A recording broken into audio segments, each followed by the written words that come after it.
Dans cette capsule, nous allons introduire le concept de l'ellipsoïde des indices qui nous permettra de caractériser les directions de polarisation des ondes ordinaires et extraordinaires au sein d'un milieu anisotrope. Nous terminerons en présentant un dispositif optique, le prisme de Wollaston, qui permet de séparer ces deux vibrations. Afin de caractériser la propagation d'une onde incidente au sein d'un milieu anisotrope, il est utile d'introduire une nouvelle quantité vectorielle appelée vecteur induction électrique ou excitation électrique et notée grand D. Comme nous l'avons vu dans la capsule précédente, dans un milieu anisotrope, ce vecteur grand D n'est pas collinéaire au champ électrique grand E de l'onde électromagnétique. Une des conséquences importantes de cette non-collinéarité est que la direction du vecteur d'onde petit k n'est pas confondue avec la direction de propagation de la lumière, caractérisée par la direction du vecteur énergie, aussi appelé vecteur de Poynting. Ainsi, dans un milieu anisotrope, le vecteur d'onde petit k est orthogonal au plan d'onde défini par les vecteurs grand B et grand D, tandis que le vecteur de Poynting, qui caractérise la direction de l'énergie, en d'autres termes la direction de propagation du rayon lumineux, est orthogonal au plan de vibration, défini par les vecteurs grand E et grand B. En conclusion, lorsque grand D et grand E ne sont pas collinéaires, comme c'est le cas dans les milieux anisotropes, ces deux vecteurs, petit k et grand S, le vecteur de Poynting, ne sont pas confondus. Ceci explique que l'on se serve préférentiellement de la construction de Huygens pour déterminer les directions de propagation des ondes ordinaires et extraordinaires dans les milieux biréfringents, car celle-ci permet de construire directement la direction du vecteur de Poynting. La polarisation de l'onde, quant à elle, est caractérisée par la direction du vecteur grand D au sein du plan d'onde. Lors de la capsule précédente, nous avons vu comment la surface des indices, constituée d'une double nappe, nous permettait de déterminer les indices effectivement vus par une onde se propageant dans une direction donnée. Pourtant, cette surface des indices ne nous permet pas de déterminer les états de polarisation associés à cette onde. Pour cela, il est nécessaire d'introduire une nouvelle surface, appelée l'ellipsoïde des indices. En combinant ces deux descriptions, il est possible de montrer qu'une onde incidente pénétrant dans un milieu anisotrope va se séparer en deux ondes, polarisées linéairement suivant deux directions orthogonales et se propageant avec des vitesses de phase différentes. On qualifie respectivement ces deux ondes d'ordinaire et d'extraordinaire, et leurs polarisations linéaires sont caractérisées par les directions de vibration des deux vecteurs propres, grand DO et grand DE. Après avoir introduit la notion d'ellipsoïde des indices, nous verrons comment nous en servir pour en déduire la direction de polarisation de ces ondes en fonction de la direction du vecteur d'onde petit k. L'ellipsoïde des indices est une surface qui correspond au domaine parcouru par l'extrémité du vecteur unitaire OM porté par le vecteur induction électrique grand D. Ce vecteur décrit une surface caractérisée par l'équation grand X carré sur N1 carré plus grand Y carré sur N2 carré plus grand Z carré sur N3 carré est égal à 1, où grand X, grand Y et grand Z sont les composantes de OM, et N1, N2 et N3 les indices propres du milieu. Cette surface est une ellipsoïde de demi-axe N1, N2 et N3. Pour un milieu uniaxe, dans lequel N1 égale N2 est égal à NO, et N3 est égal à NE, la direction de l'axe optique est alignée avec l'axe grand Z, correspondant à l'axe extraordinaire. L'axe optique, décrit ici, est le même que celui introduit dans les capsules précédentes. Dans le plan X ou Y, l'ellipsoïde est un cercle de rayon NO. Considérons à présent une onde se propageant dans le milieu dont le vecteur d'onde est donné par petit k. L'intersection entre l'ellipsoïde des indices et le plan d'onde, qui est le plan perpendiculaire à k, correspond à une ellipse. On peut alors montrer que les demi-axes de cette ellipse, notés 1, supportent les directions de polarisation des ondes ordinaires et extraordinaires. Ainsi, la direction de polarisation de l'onde ordinaire est toujours orthogonale à l'axe optique et correspond au petit axe de l'ellipse 1, résultant de l'intersection entre le plan d'onde et l'ellipsoïde des indices. On peut alors montrer que cela correspond à la direction orthogonale au plan formée par la normale à la surface des vitesses ordinaires et par l'axe optique. De plus, dans le cas de l'onde ordinaire, le vecteur grand DO est parallèle au champ E, associé à cette même onde, et la direction du vecteur k est confondue avec la direction de propagation des rayons. Autrement dit, k est parallèle au vecteur de Poynting. Ce sera toujours le cas pour l'onde ordinaire.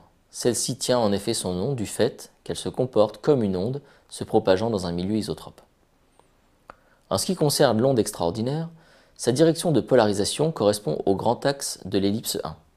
Cette direction est orthogonale au plan formé par la normale à la surface des vitesses extraordinaires et par la direction de polarisation de l'onde ordinaire. En résumé, lorsque l'on cherche à déterminer les directions de propagation et les états de polarisation des ondes ordinaires et extraordinaires au sein d'un milieu anisotrope, il faut dans un premier temps reporter sur le schéma la direction de l'axe optique, qui va déterminer la configuration de l'interaction. On se sert ensuite de la construction géométrique de Huygens en traçant les surfaces des vitesses associées aux indices NO et NE, afin d'en déduire les directions de propagation des rayons ordinaires et extraordinaires. Enfin, les directions de polarisation sont déterminées en suivant ces deux règles. L'onde ordinaire est polarisée suivant une direction orthogonale au plan formé par l'axe optique et par la normale à la surface des vitesses ordinaires. Cette direction de polarisation est toujours perpendiculaire à l'axe optique. L'onde extraordinaire, quant à elle, est polarisée perpendiculairement au plan formé par la direction de polarisation de l'onde ordinaire et par la normale à la surface des vitesses extraordinaires. En suivant cette méthode, il est alors possible de totalement caractériser la propagation d'une onde électromagnétique au sein d'un milieu biréfringent. Appliquons à présent cette technique au prisme de Wollaston. Ce prisme, qui permet de séparer deux polarisations orthogonales, est constitué de deux prismes taillés dans un même matériau anisotrope, mais dont les axes optiques, parallèles aux surfaces d'entrée et de sortie, sont orthogonaux entre eux. Dans ces conditions, dans le prisme 1, une onde sous incidence normale se divise en une onde ordinaire et une onde extraordinaire polarisées respectivement, perpendiculairement et parallèlement à l'axe optique. Au passage entre ces deux prismes, l'onde ordinaire devient l'onde extraordinaire et vice-versa. Voyons cela de plus près en effectuant la construction de Huygens pas à pas. Avant de commencer la construction, examinons la forme de la surface des vitesses dans chacun des deux prismes. Pour le prisme 1, l'axe optique est vertical et parallèle à la face d'entrée. Une onde non polarisée, sous incidence normale, ne sera donc pas déviée. Mais les ondes ordinaires et extraordinaires apparaissant dans le milieu anisotrope ne se propageront pas à la même vitesse et seront respectivement polarisées perpendiculairement pour l'onde ordinaire et parallèlement pour l'onde extraordinaire à l'axe optique.